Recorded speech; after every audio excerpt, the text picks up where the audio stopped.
Hello. Naitwa Rose Machibia, ni mental health advocate. Nafanya awareness kwenye mambo ya afya akili, lakini nitaka nikukumbushe kwamba mchana wa leo au muda kama huu unatakiwa ujipende, ujijali, ujikumbuke. Afya akili inaanza na wewe mwenyewe. Unafanya nini kwa ajili ya kulinda afya yako ya akili, ndugu yangu?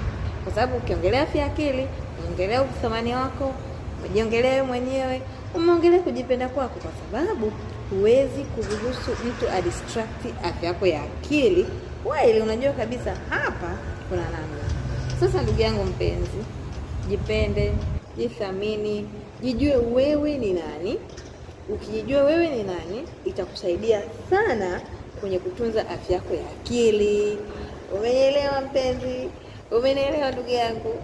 Sasa basi, penda afya yako, tunza afya yako. Afya akili ni afya kwa mmoja mmoja, sawa? Afya akili ni njema ukijilinda wewe mwenyewe. Jipende, jithamini na kupenda. Naitwa Rose Machibia. I'm a mental health advocate. For more info, just follow me on my Instagram.